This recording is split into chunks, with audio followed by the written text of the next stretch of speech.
Hello everyone, welcome in the class of the company law and today topic of the lecture is design of the ultra vires. आज हम लोग शक्ति बाह्य ऋण के बारे में डिस्कस करेंगे। इन कंटेंट्स को हम लोग पढ़ेंगे तो सबसे पहले to study and know about that the doctrine of the ultra vires. Ultra vires जो डॉक्ट्रिन है या शक्ति बाह्य ऋण है ये क्या है, टाइप्स ऑफ द डॉक्ट्राइन, कितनी तरह की ये सिद्धांत या थ्योरी हैं। To study regarding directors and the ultra vires, निर्देशकों और अल्ट्रावायरस जो बोरोइंग्स हैं उनके बीच में क्या संबंध है उसको पढ़ेंगे। Then study regarding AOA and the ultra vires, association of article of the association और अल्ट्रावायरस के बीच में क्या कनेक्शन है। And after that MOA and the ultra vires, memorandum of association, पार्षद सीमा नियम और अल्ट्रावायरस को पढ़ेंगे। और सबसे लास्ट में हम लोग एक केस स्टडी या एक केस लॉ को लेकर चलेंगे जिसके कारण ये डॉक्ट्राइन ऑफ अल्ट्रावायरस बना, या ये जो हम लोग आज पढ़ने जा रहे हैं, जो टॉपिक पढ़ने जा रहे हैं, ये जो के बारे में हम लोग डिस्कस करेंगे, आसबरी रेलवे वर्सेस आयरन रिची। तो स्टार्ट करते हैं हम लोग अपने पहले कि what is the ultra vires doctrine, कि शक्ति बाह्य अवधारणा क्या है या प्रिंसिपल क्या है। तो सबसे पहले हम लोग एक एक वर्ड्स को समझेंगे। अल्ट्रा क्या है, वायरस क्या है, डॉक्ट्राइन क्या है। तो अल्ट्रा वायरस में एक टर्म यूज़ किया जा रहा है वायरस। तो virus is derived from the Latin और it is a Latin word. Generally virus को यदि हम लोग कहें तो स्पेलिंग VIRES, जबकि वायरस जो होता है VIRUS होता है। तो ये जो शब्द है ये क्या है, ये लैटिन वर्ड है, ये लैटिन भाषा से लिया गया है और इसका अर्थ क्या होता है। So here the virus means power. Virus को जो आप कहेंगे वो कहेंगे आप शक्ति। तो वायरस का मतलब हुआ पावर। देन जो फर्स्ट वर्ड है इसमें वो है अल्ट्रा। सबसे पहले हम लोग अल्ट्रा की बात करेंगे कि अल्ट्रा क्या होता है। तो ultra refers to the beyond और आउट ऑफ लिमिट और बियॉन्ड लिमिटेशन। अपनी शक्तियों से बाहर काम करना या लिमिटेशंस को, सीमाओं को तोड़ते हुए किसी काम को करना ही अल्ट्रा कहलाता है। या आप कह सकते हैं बियॉन्ड का मतलब होता है बाहर जाकर। तो वायरस का मतलब आपका हुआ पावर से, शक्ति से। अल्ट्रा का मतलब हुआ बियॉन्ड का मतलब बाहर। आउट ऑफ लिमिट अपनी शक्तियों के बाहर या अपनी पावर के बाहर, है ना। Doing act out of the authority. आपको जो अथॉरिटीज़ दी गई हैं, आपको जो शक्तियाँ दी गई हैं या आपको जो पावर दी गई है, उस पावर के बियॉन्ड या उस पावर के बाहर जाकर कोई काम करना अल्ट्रा कहलाता है।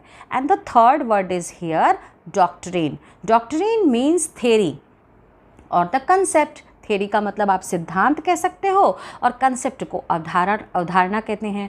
तो डॉक्ट्रिन जो टर्म्स है इट मीन्स थ्योरी और द कंसेप्ट। ओवरऑल इन तीनों वर्ड्स को यदि हम लोग मिला दें तो अल्ट्रा का मतलब हुआ बियॉन्ड, वायरस का मतलब हुआ पावर और डॉक्ट्रिन का मतलब हुआ कंसेप्ट या थ्योरी। वो थ्योरी या वो सिद्धांत जो बताता है कि बियॉन्ड द पावर क्या काम किया गया है या जो भी एक्ट किया गया है, जो भी कार्य किया गया है वो बियॉन्ड दी पावर किया गया है। तो उससे रिलेटेड थ्योरी ही हमारी अल्ट्रा वायरस डॉक्ट्रिन थ्योरी कहलाती है। So here ultra vires doctrine means theory beyond the power, या वो सिद्धांत जो बताता है शक्तियों से बाहर लिए गए ऋण को या शक्ति बाह्य ऋण।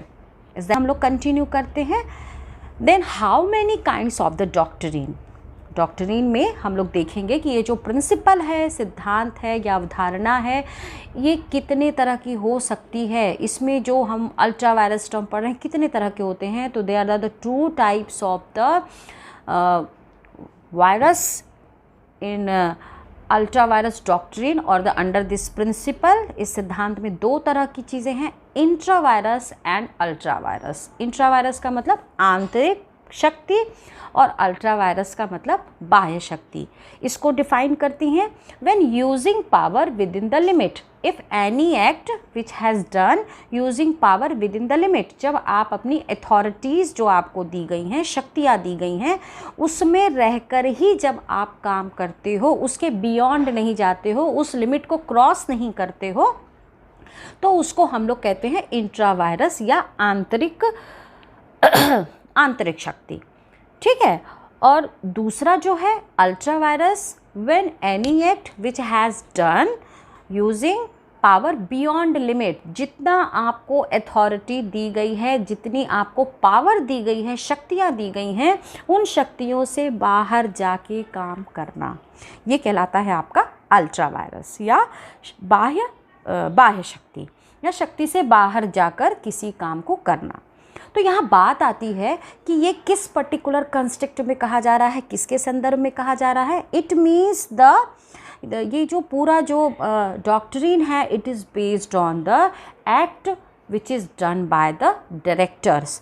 ये निर्देशकों के द्वारा किए गए काम के बारे में बताता है कि जो डायरेक्टर्स हैं उनके एक्ट इंट्रावायरस हैं या अल्ट्रावायरस हैं, किस कंस्ट्रक्ट में, बोरोइंग के केसेस में या ऋण के संबंध में। ठीक है। तो इस पर हम लोग अब आगे कंटिन्यू करते हैं। तो जो नेक्स्ट है, व्हाट इज़ अल्ट्रावायरस डॉक्ट्रिन, एक हम लोग एट अ ग्लांस समझते हैं, एक दृष्टिकोण में आप समझते हैं कि अल्ट्रावायरस डॉक्ट्रिन क्या है, शक्ति बाह्य ऋण क्या होता है। तो it means if companies directors perform their work by beyond the limit which is mentioned under article of association. ये ध्यान में रखिएगा कि यहाँ पे जिन जिन टर्म्स को मैं इस्तेमाल कर रही हूँ उनकी इम्पोर्टेंस बहुत ज़्यादा है। तो यहाँ एक टर्म हो रहा है बियॉन्ड, ठीक है, और दूसरा हो रहा है डायरेक्टर्स परफॉर्म। इट मीन्स वो एक्ट, वो कार्य या वो ट्रांजेक्शंस जिसको कंपनी के डायरेक्टर या निदेशक अपनी लिमिट के बाहर या उनको दी गई शक्तियों के बाहर किसी एक्ट को परफॉर्म करने में, किसी को कार्य को करने में इस्तेमाल करते हैं। तो इट इज़ और ये जो पावर्स होती हैं या लिमिट्स होती हैं, ये किस में मेंशन्ड होती हैं, under mentioned article of association AOA is called the ultra vires doctrine. यदि कंपनी के जो निदेशक हैं वो आर्टिकल ऑफ एसोसिएशन या पार्षद अंतर नियम में दिए गए कामों से इतर जाके, इतर का मतलब उससे बाहर जाके शक्तियों का उपयोग अधिक करके या जितनी शक्तियाँ दी गई हैं उनसे ज़्यादा उसका ऊपर इस्तेमाल करके, उनसे बाहर निकल के यदि वो उसका इस्तेमाल करते हैं तो इस एक्ट को हम लोग अल्ट्रावायरस डॉक्ट्रिन या शक्ति बाह्य कहते हैं। ठीक है, या शक्ति बाह्य सिद्धांत कहते हैं। तो अब इसके आगे भी हम लोग कंटिन्यू। यहाँ पे एक चीज़ कंफ्यूज करते होगे, क्वेश्चन अराइज हो रहा होगा कि आखिरकार ये कहाँ से हमें पता चलेगा कि कंपनी की क्या पावर्स हैं। इज़ देयर एनी डॉक्यूमेंट और is there any documents for in this regard, क्या इस संबंध में कोई प्रपत्र हैं जो कंपनी बनाती है। तो yes, the answer is the yes. हाँ, क्या हैं वो डॉक्यूमेंट्स कौन से हैं। The document is the article of association which is based on the rules या which give the instructions about the rules and the regulations, जो प्रोविजंस के बारे में बताता है, जो नियमों के बारे में बताता है, जो प्रावधान के बारे में बताता है, which is article of association. Company का हम लोग इसको पार्षद अंतर नियम कहते हैं। एंड अदर डॉक्यूमेंट, एक और डॉक्यूमेंट कंपनी प्रिपेयर करती है which is known as the memorandum of association, MOA। MOA is the charter of the company, it is the charter of the company और it is the constitution of the company। ये किसी भी company का charter होता है या किसी भी कंपनी का संविधान होता है। उसी संविधान, उसी कॉन्स्टिट्यूशन पे आर्टिकल ऑफ एसोसिएशन बनाया जाता है कि किन संविधानों को का पालन करते हुए, फॉलो करते हुए कॉन्स्टिट्यूशंस को कौन से रूल्स होंगे, कौन से प्रोविजंस होंगे जिसके तहत कंपनी अपने काम को करेगी। तो ये बात तो अब क्लियर है कि जो एक कन्फ्यूज़न थी कि आखिर कैसे पता चलेगा कि कंपनी की पावर, कहाँ से पता चलेगी कि कंपनी की कितनी पावर है, कंपनी कितना लोन ले सकती है, कितना लोन दे सकती है, ये कैसे पता चलेगा? तो इट इज़ ये इससे रिलेटेड जो डॉक्यूमेंट है वो है आपका AOA और दूसरा है MOA, article of association and memorandum of association, जिसको आप पार्षद अंतर नियम और पार्षद सीमा नियम कहते हैं। पार्षद अंतर नियम का जैसे नाम दिया हुआ है, अंतर नियम का मतलब वो रूल्स या वो नियम जो कंपनी के अंदर फॉलो किए जाएंगे, कंपनी के वर्किंग प्रोसेस में, कंपनी की कार्य प्रणाली जिस पे निर्धारित होगी, आर्टिकल ऑफ एसोसिएशन। पार्षद सीमा नियम, सीमा का मतलब लिमिटेशंस, ठीक है। तो लिमिटेशंस का मतलब हुआ कॉन्स्टिट्यूशन, वो संविधान या वो पर्टिकुलर चीज़ें जिसके तहत कंपनी को इस्टेब्लिश किया गया है, वो कहाँ पे दी हुई होती हैं? Under the memorandum of association. Company की कितनी कैपिटल होगी, कंपनी किस लिए इस्टेब्लिश की गई है, it means the objective clause, capital clause, ये सारी चीज़ें मेमोरेंडम ऑफ एसोसिएशन में होती हैं और इसी के बेसिस पे कंपनी अपने काम को करती है। It means with the help of the article of association. तो I think now confusion is removed. अब आपका ये कन्फ्यूज़न भी दूर हो गया होगा कि पावर्स हमको कैसे पता चलेंगी। आगे चलते हैं। अभी भी एक चीज़ है कि हम लोगों को पहले समझना होगा कि कंपनी जो है वो कैसे कैसे रूल्स को फॉलो।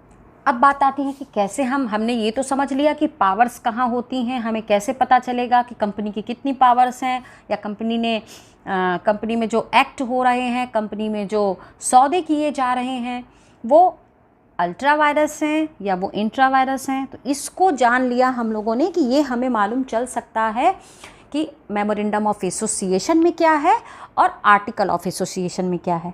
इससे भी हमको अभी एक चीज़ और आगे चलनी होगी कि पहले तो हमें जानना होगा कि कंपनी काम कैसे करती है। It means the hierarchy of the company, या इसको कहा जाए कंपनी का अनुक्रम, कि कंपनी में किस क्रम में कौन आता है। तो मैंने यहाँ पे 4 बार्स बनाए हुए हैं और इन बार्स के थ्रू आपको मैं बताऊंगी। इसमें फर्स्ट जो है उसको हम हायरार्ची या उसको एक क्रम दे रहे हैं, we are giving the sequence. Number 1, number 2, number 3, number 4 आपको ऐसा दिखाई दे रहा होगा। इन नंबर 4 द डायरेक्टर, सबसे जो छोटी हायरार्ची में जो सबसे छोटा होता है, लोअर होता है, वो लोअर बॉडी होती है डायरेक्टर्स की, निदेशकों की। निदेशक के ऊपर होता है AOA, जिसको हम लोग कहते हैं आर्टिकल ऑफ एसोसिएशन या पार्षद अंतर नियम। इसके बाद आता है हम लोगों का MOA, मतलब आर्टिकल ऑफ एसोसिएशन से भी बड़ा क्या है? मेमोरेंडम ऑफ एसोसिएशन, MOA, ठीक है। MOA क्या होता है? पार्षद अंतर नियम। ये भी हमने अभी पार्षद सीमा नियम अभी हम लोगों ने डिस्कस किया, जो कंपनी का चार्टर होता है या सबसे मेन डॉक्यूमेंट होता है जिस पे पूरी कंपनी खड़ी होती है। AOA से बड़ा कौन है? MOA। और MOA से बड़ा कौन होगा? ये तो सोचने की बात है। तो MOA से बड़ा होता है कंपनी एक्ट, जिसके तहत में कंपनी को रजिस्टर किया जाता है या जिसके अंतर्गत एक कंपनी का पंजीयन किया जाता है। नाउ बैक करते हैं हम लोग। डायरेक्टर किसके अंडर में काम करते हैं? तो directors perform their work in accordance to the AOA। जो निदेशक का काम होगा वो पार्षद अंतर नियम के हिसाब से होता है, कि जो अंतर नियम में या AOA में रूल्स मेंशन हैं, जो प्रोविज़न मेंशन हैं, प्रावधान और नियमों के आधार पर डायरेक्टर्स या निदेशक अपने काम को करते हैं। देन AOA क्या करता है? तो AOA is the subordinate of the MOA। AO is the subordinate of the MOA। Means जो आर्टिकल ऑफ एसोसिएशन है ये MOA का सब ऑर्डिनेट होता है, उससे छोटा होता है। क्यों होता है? क्योंकि आर्टिकल ऑफ एसोसिएशन में जो भी रूल्स बनाए जाते हैं या जो भी प्रोविजंस किए जाते हैं वो मेमोरेंडम के कॉन्स्टिट्यूशंस को या मेमोरेंडम में जिन चीज़ों को मेंशन किया गया है उसको ध्यान में रखकर ही नियम बनाए जाते हैं। जैसे मान लीजिए हमें एक घर बनाना है, तो घर बनाने के लिए हमें ज़मीन चाहिए, लैंड के बाद हम मैप डिज़ाइनिंग करवाते हैं आर्किटेक्ट से। तो प्राइम जो है वो है हमारा लैंड। तो लैंड मीन्स MOA, जिस पर हमारी बिल्डिंग खड़ी होगी। देन द आर्किटेक्ट जो नक्शा बनाता है वो किसके हिसाब से बनाता है, लैंड के स्क्वायर एरिया को चेक करता है कि कितना एरिया है और इस पर कितने रूम्स बन सकते हैं, क्या इसका मैप डिज़ाइन किया जा सकता है, क्या नक्शा बनता है। It means the article of association. And the directors जो मैशन होता है या जो आप मजदूर लगाते हैं, मिस्त्री लगाते हैं, जो उस घर को बनाते हैं, ठेकेदार आप कह लीजिए, कॉन्ट्रैक्टर, वो एज अ डायरेक्टर। ठीक है, तो ये चीज़ ध्यान में रखनी है। हमने इसको एक एग्जाम्पल दिया। तो AOA is the subordinate of the memorandum of association, और memorandum of association is the subordinate of the company act. Memorandum of association किसके तहत बनाया जाता है, कंपनी एक्ट के या कंपनी अधिनियम के तहत बनाया जाता है। कंपनी एक्ट में जो चीज़ें दी गई हैं उससे बाहर जाके मेमोरेंडम ऑफ एसोसिएशन नहीं बनाया जा सकता है। Is that clear? जब भी हम मेमोरेंडम बनाएंगे, पार्षद सीमा नियम बनाएंगे, तो कंपनी एक्ट के नियम को फॉलो करेंगे। ठीक है, कि हम माइंड करते हैं AOA the rules and the regulation of company, किसी भी कंपनी के नियम और उसके कानून। दूसरा OA जो बड़ा है आपका आर्टिकल ऑफ एसोसिएशन से, ये कंपनी का कॉन्स्टिट्यूशन कहलाता है, कंपनी का संविधान कहलाता है, जिस पे कंपनी काम करती है। It is the charter of the company, company का सबसे प्रमुख प्रलेख होता है। डायरेक्टर्स क्या करते हैं, नीचे से हम लोग ऊपर चल रहे हैं, हायरार्की जो है, जो अनुक्रम है वो नीचे से ऊपर की तरफ जा रहा है। Directors do their work in accordingly to the article of association. जो एसोसिएशन आर्टिकल में मेंशन होगा अंतर नियम में, उसी के तहत काम करते हैं डायरेक्टर्स। और AO किसके तहत बनाया जाता है, AO फॉलो करता है MOA के रूल्स को, कि MOA में जो चीज़ें दी गई हैं उसी के हिसाब से आर्टिकल ऑफ एसोसिएशन या पार्षद अंतर नियम बनाया जाएगा। और MOA किस पर बेस्ड होता है, MOA फॉलो करता है कंपनी एक्ट के रूल्स को, कि कंपनी एक्ट में जो जो नियम दिए गए हैं, जो जो सेक्शंस दिए गए हैं, धाराएँ हैं, उपधाराएँ हैं, उसको फॉलो करता है मेमोरेंडम ऑफ एसोसिएशन। तो मुझे लगता है हायरार्की आपको क्लियर होगी कि कैसे एक कंपनी का जो क्रम है वो काम करता है। तो it's the hierarchy of the company. Next पे हम लोग चलते हैं आर्टिकल ऑफ एसोसिएशन के पहले की इंट्रा क्या है और अल्ट्रा क्या है। सपोज कर लीजिए हम लोगों ने कहा आर्टिकल ऑफ एसोसिएशन में जो प्रोविजंस होते हैं, जो प्रावधान किए जाते हैं, under the provision of a company director can borrow maximum, तो इसको एक एग्जांपल के थ्रू ले रहे हैं, up to ₹5 lakh. Article of association या पार्षद अंतर नियम में ये मेंशन कर दिया गया कि जो कंपनी के डायरेक्टर्स या निदेशक हैं वो तकरीबन अधिकतम कहेंगे हम लोग, मैक्सिमम 5 लाख रुपए तक बोरो कर सकते हैं या उधार ले सकते हैं या उधार दे सकते हैं, जो भी आप इसको कह लीजिए। लेना और देना, सौदे का मतलब हो गया लेना और देना, transactions. Then if director want to borrow excess money, मान लीजिए डायरेक्टर इस 5 लाख से ज़्यादा निकालना चाहता है या ज़्यादा बोरो करना चाहता है, तो क्या कंडीशन बन जाएगी। तो यदि डायरेक्टर ने 5 लाख से एक्सेस बोरो कर लिया, 5 लाख से ज़्यादा उसने यदि लिया या उधार दे दिया, तो it means have taken approval in the general meeting by passing resolution if director borrowed ₹7 lakh। Ultra vires case कैसे, कंपनी ने क्या लिखा, आपको ये चीज़ समझ में भी आ रही होगी कि डायरेक्टर्स की जो पावर थी वो आर्टिकल ऑफ एसोसिएशन के हिसाब से सिर्फ 5 लाख रुपए थी, जबकि डायरेक्टर्स ने कितना बोरो कर लिया, 7 लाख रुपए। Is that clear. तो यहाँ पे भी ये आपसे क्वेश्चन पूछा जाए या राइज किया जाए कि ये इंट्रा है कि अल्ट्रा है, ये आंतरिक ऋण हुआ, आंतरिक शक्ति से संबंधित ऋण हुआ या बाह्य शक्ति से, तो आपका जवाब होगा 5 लाख की लिमिट थी, 7 लाख निकाल रहा है या बोरो कर रहा है, उधार ले रहा है, it means the ultra virus case. ये जो एक्ट है या ये जो कार्य किया गया है ये आपका शक्ति से बाहर किया गया है, it means beyond the power, beyond the power का मतलब हम लोगों ने डिस्कस किया था अल्ट्रा वायरस। तो ये जो केस हुआ ये हुआ अल्ट्रा वायरस का। क्यों हुआ? क्योंकि AOA में 5 लाख की लिमिट थी, जबकि डायरेक्टर्स ने जो बोरो किया है वो 7 लाख किया है। तो आपने कहा कि ये केस जो है वो अल्ट्रा वायरस है। अब सोचने की ये बात है कि यहाँ तो अल्ट्रा वायरस हो गया, क्या इसको चेंज किया जा सकता है? Is there any possibility to alter for the alteration? तो जवाब होगा यस, बिकॉज 2 चीज़ें यहाँ ध्यान में रखिएगा। यदि एथोराइजेशन है, यदि आर्टिकल ऑफ एसोसिएशन में एथोराइजेशन है या अधिकृत है इस बात के लिए कि company directors can borrow amount up to this one, कि यदि ये वहाँ पर ये अधिकृत है या लिखा हुआ है कि आर्टिकल ऑफ एसोसिएशन पार्षद अंतर नियम में कि कंपनी के निदेशक उधार दे सकते हैं या उधार ले सकते हैं, ठीक है, और ये चीज़ मेंशन है उधार लेने की और उधार देने की, और डायरेक्टर्स ने यदि उससे एक्सेस ले लिया तो एथोराइजेशन का मतलब हुआ कि चेंज किए जा सकते हैं। कैसे चेंज किए जा सकते हैं? यदि कंपनी के मेंबर्स चाहें, डायरेक्टर्स चाहें, तो एक जनरल मीटिंग में रेजोल्यूशन पास कर सकते हैं। हम लोग अभी कुछ लेक्चर्स पहले भी पढ़े थे alteration in memorandum, alteration in the article of association. तो उसमें कहा था कि एक जनरल मीटिंग में रेजोल्यूशन पास करके, एक प्रस्ताव पास करके सामान्य सभा में परिवर्तन किया जा सकता है। तो मेमोरेंडम, यहाँ पे ये चीज़ ध्यान में रखिएगा कि आर्टिकल ऑफ एसोसिएशन में अल्टरेशन हो सकता है।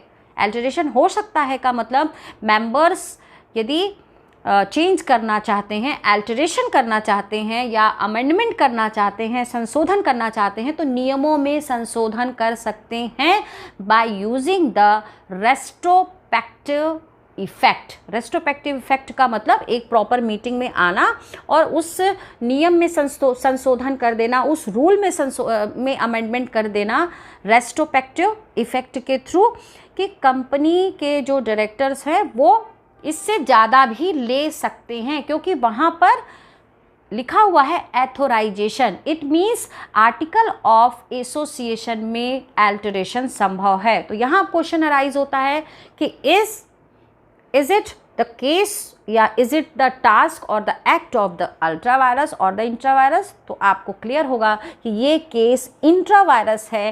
किसके सिचुएशन में? Article of association. देखने से हमें लगा या समझने से लगा कि 5 लाख की जगह 7 लाख बोरो कर रहा है, तो बियॉन्ड कर रहा है, तो डायरेक्टर के लिए तो अल्ट्रा वायरस है।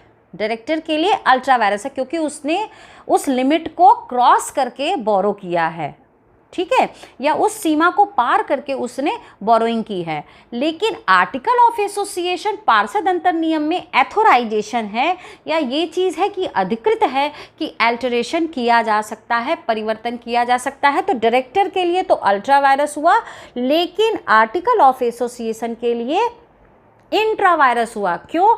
क्योंकि रेस्ट्रोस्पेक्टिव इफ़ेक्ट के थ्रू अल्टरेशन किया जा सकता है। एक जनरल मीटिंग में आसानी से रेजोल्यूशन पास करा के इस नियम को हम लोग बदल सकते हैं और जो मैक्सिमम लिमिट थी उसको बढ़ाया जा सकता है कि भाई रेस्ट्रोस्पेक्टिव इफ़ेक्ट के थ्रू आर्टिकल ऑफ एसोसिएशन में चेंजेस या अल्टरेशन किए जा सकते हैं। तो डायरेक्टर के लिए अल्ट्रा वायरस हुआ, लेकिन आर्टिकल ऑफ एसोसिएशन के लिए इंट्रा वायरस हुआ।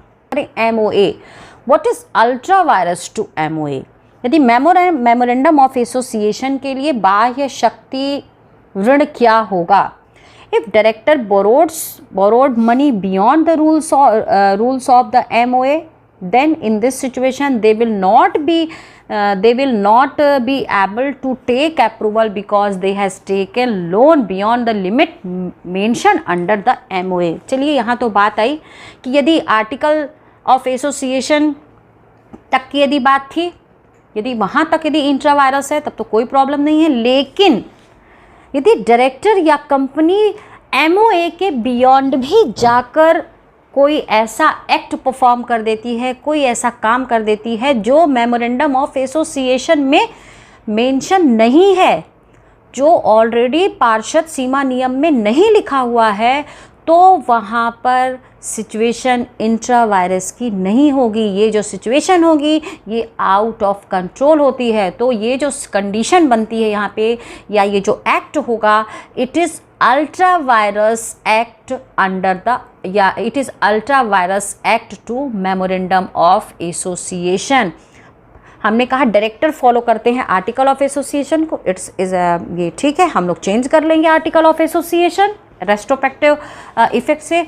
बट यदि एमओए से बियॉन्ड जाकर, या जो कॉन्स्टिट्यूशन में लिखा हुआ है कंपनी के, उस नियम से को भी पार करके, उसके भी बियॉन्ड जाके यदि कंपनी या डायरेक्टर कोई एक्ट करते हैं, कोई बोरोइंग लेते हैं, कोई उधार ले लेते हैं, तो ये एमओए के लिए बाह्य शक्ति ऋण कहलाएगा।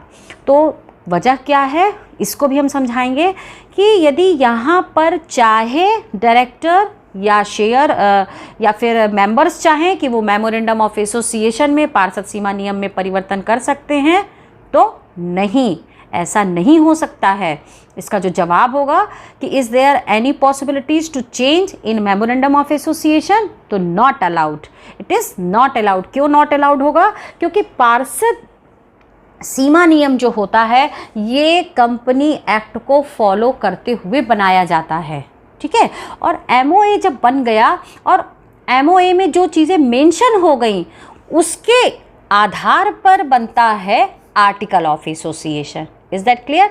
तो आर्टिकल ऑफ एसोसिएशन तक तो सुधार कर सकते थे, अमेंडमेंट्स हो सकता था रेट्रोस्पेक्टिव, लेकिन मेमोरेंडम ऑफ एसोसिएशन में प्रोस्पेक्टिव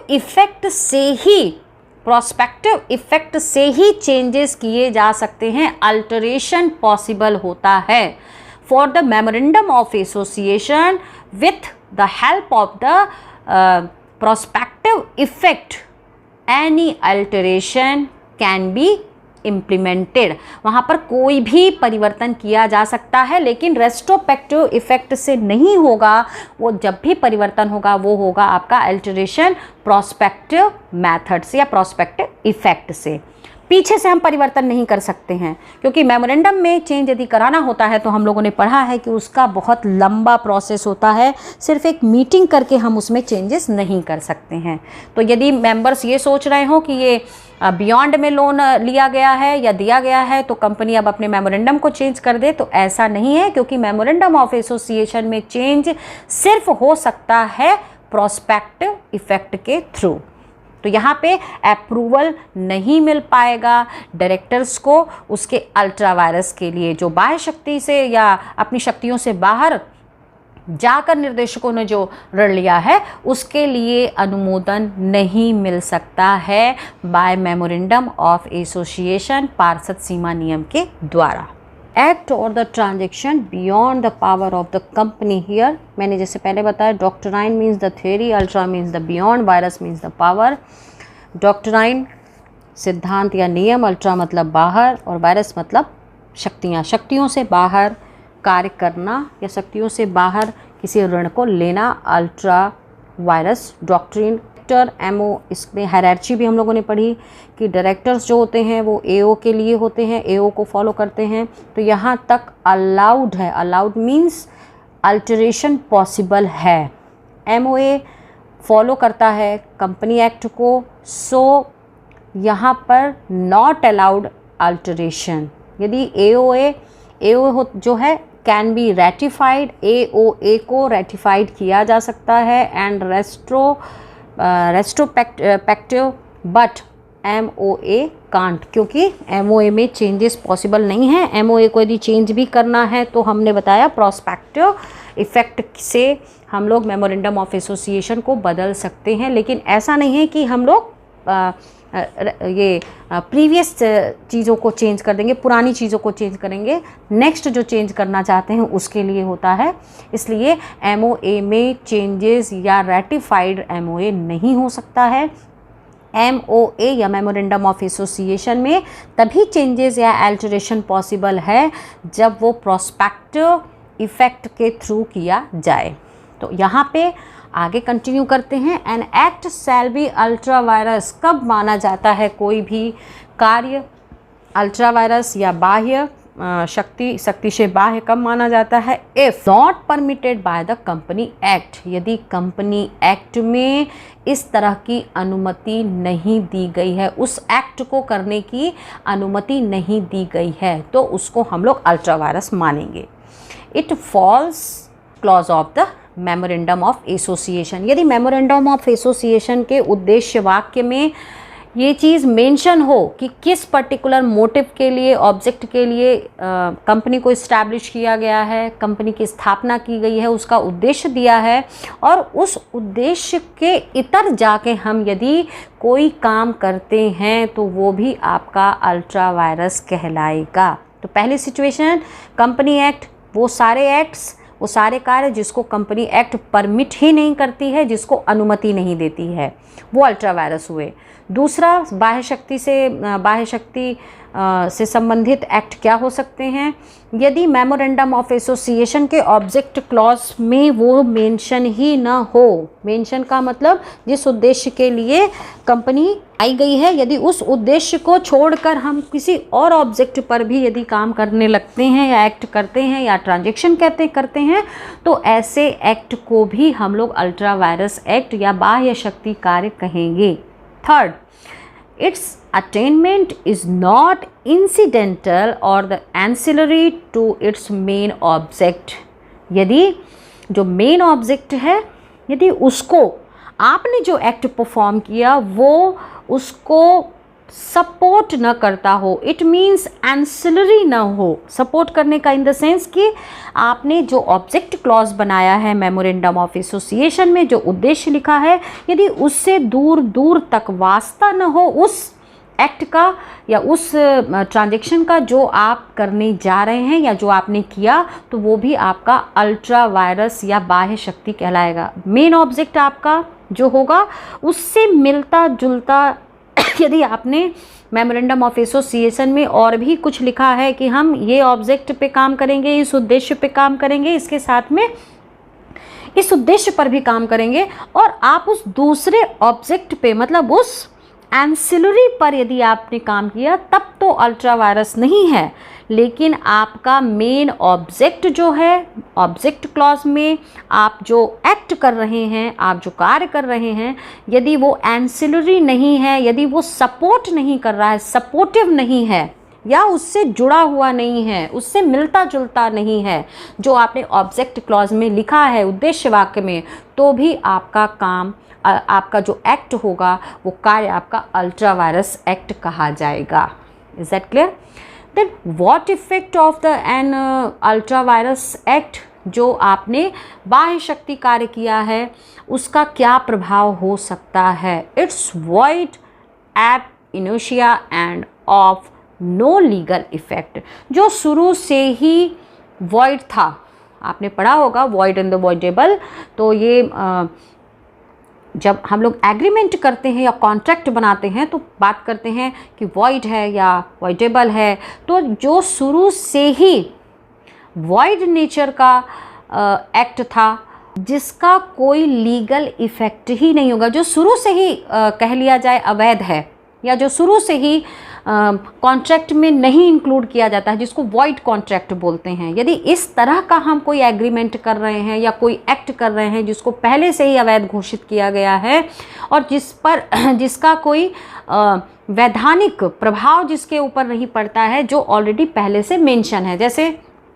फॉर द एग्जांपल हम यदि कोई ऐसा एक्ट कर रहे हैं जो प्रोहिबिटेड है, जो पूरी तरह से बाध्य है, या ये कहा जाए कि जिस पे मनाही है, जो अलाउड नहीं है जिस तरह के एक्ट्स को करना, और हम उसी तरह का यदि एक्ट करेंगे तो वो ऑलरेडी मेंशन है लॉ में, ऑलरेडी वो कानून में मेंशन है कि इस तरह के काम जो होंगे ये अवैध काम हैं, ये वॉइड नेचर के हैं, तो इनका कोई भी लीगल राइट नहीं बनता है, इनका कोई कानूनी अधिकार नहीं बनता है कि आप कोई अपील डाल सकते हैं या आप किसी के खिलाफ क्लेम कर सकते हैं, आपका वो लीगल राइट बनेगा ही नहीं, वहाँ उसका कोई भी कानूनी अधिकार या कानूनी प्रभाव नहीं पड़ता है, जो पहले से ही वॉइड घोषित किए जा चुके हैं। नो पार्टी और द कंपनीज इज बाउंड और द लाइबल, ऐसे एक्ट के लिए ना कोई भी कंपनी एंड नो पार्टी, ना तो पार्टी इसके लिए बाउंड होती है, ना लाइबल होगी, दायित्व हो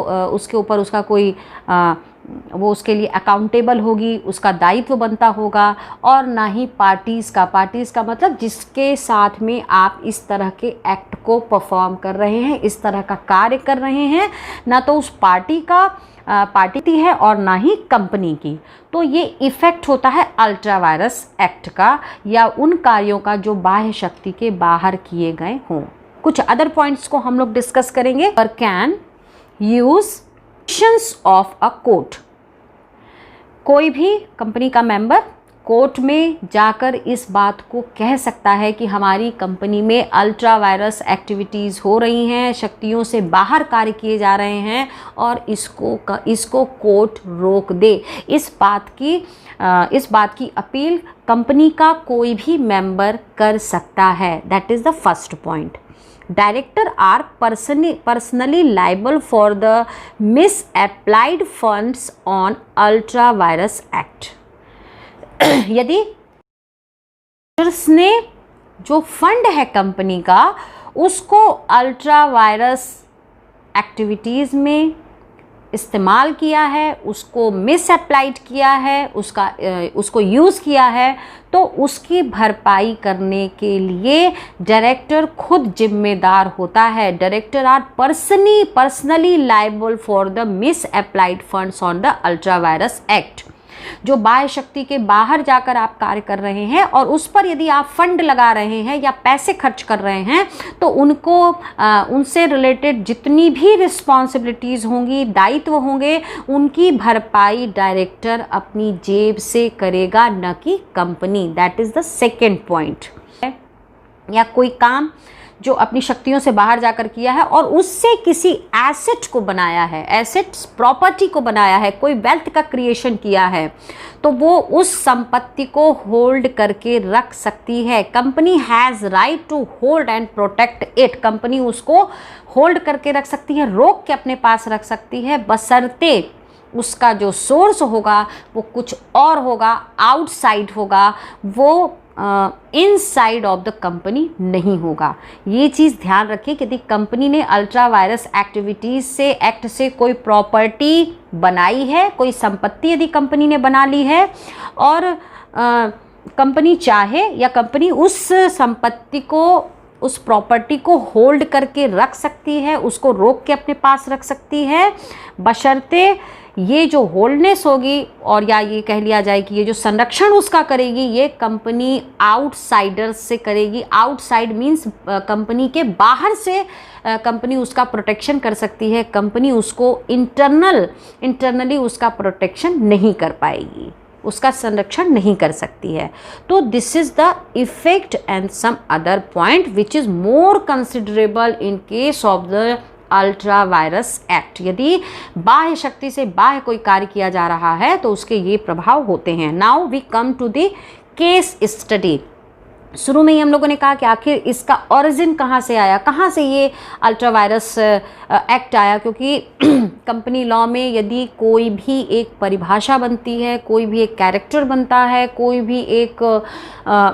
भी पॉइंट बनता है, रूल बनता है, तो उसके पीछे कोई ना कोई केस स्टडी होती है। तो यहाँ जो केस स्टडी है या जो केस लॉ है वो है आशबरी रेलवे वर्सेस आयरन रिची। इनका जो ऑब्जेक्ट था, इनका जो उद्देश्य था वो था mechanical engineering and general contractors financing. Is that clear? तो केस लॉ को हम लोग पढ़ेंगे कि Ashbury railway versus iron Richie ये केस था और इसी केस पे ये अल्ट्रा वायरस जो एक्ट का डॉक्ट्रीन है वो आया सामने। तो इनका जो काम था, वो रेलवे का जो काम था वो था प्लांट को बनाना और प्लांट को बेचना। It means creation of the plants and selling of the plants. Railway wagons को ये बनाती थी और रेलवे वैगन्स को ये सेल करती थी। कुछ समय के बाद इसने आयरन रिची एक ऐसी कंपनी थी जिसने आशबरी रेलवे ने उसको फाइनेंस किया। फाइनेंस मतलब उसको वित्त दिया, पैसा लगाया उसके ऊपर, ये कहते। और उसका जो एक्ट था, आयरन रिची का जो ऑब्जेक्ट था उस कंपनी का था, वो था रेलवे लाइंस को बनाना। वो रेलवे लाइन को बनाने पर काम कर रही थी और इन लोगों ने उसको फाइनेंस कर दिया, फाइनेंस किया यानी सपोर्ट किया। ऐसी कंडीशन में जब ये मैटर कोर्ट में गया तो आशबरी रेलवे ने जब अपने पक्ष को रखा तो उसने दिखाया कि जो हमारा काम है वो है mechanical engineering and general contract, मतलब हम मैकेनिकल इंजीनियरिंग के साथ वैगन्स को बनाने के साथ बेचने के साथ साथ में फाइनेंसिंग का भी काम कर सकते हैं। हेयर लिसन वेरी केयरफुली, कर सकते हैं मतलब मैकेनिकल इंजीनियरिंग इनका ऑब्जेक्ट था और फाइनेंसिंग को इन्होंने वहाँ पर इम्पोज किया है, वहाँ पे आरोपित किया कि हम फाइनेंसिंग भी कर सकते हैं। तो उसके थ्रू हमारा जो ऑब्जेक्ट क्लॉज है, हमारा जो मेमोरेंडम ऑफ एसोसिएशन है, वो हमको परमिट करता है कि हम किसी भी अदर को फाइनेंस कर सकते हैं। बट हियर द जो कोर्ट का जो जजमेंट आया उसने कहा कि आपका जो ऑब्जेक्ट है वो है वैगन्स को बनाना और बेचना, प्लांट्स को बनाना और बेचना, लेकिन आप यदि किसी ऐसी कंपनी को फाइनेंस कर रहे हैं जिसका इससे कोई मतलब नहीं है, जो दूसरे ऑब्जेक्ट पे काम कर रही है, तो वहाँ पर आपका जो ये काम है, ये जो एक्ट है, ये परफॉर्मेंस है, ये अल्ट्रा वायरस एक्ट है MOA में या मेमोरेंडम ऑफ एसोसिएशन से बाहर जाके आपने काम किया है। तो यहाँ पर रीज़न ये था कि जो फाइनेंसिंग थी उन्होंने की, वो उसके बियॉन्ड जाके इस एक्ट को परफॉर्म किया। यहाँ पर इस लेक्चर में हम लोगों ने आज देखा कि अल्ट्रा वायरस डॉक्ट्रिन क्या होता है, कि AOA में अल्ट्रा वायरस है कि इंट्रा है, MOA के केसेस में क्या होता है, और लास्ट में हम लोगों ने केस लॉ को पढ़ा कि Ashbury railway versus iron Riche case में रीज़न क्या था और क्यों आशबरी रेलवे के अगेंस्ट में कोर्ट ने अपना फैसला सुनाया। Click on the subscribe button to subscribe this channel. Press the bell icon to get notifications. Like and share this video. Thank you.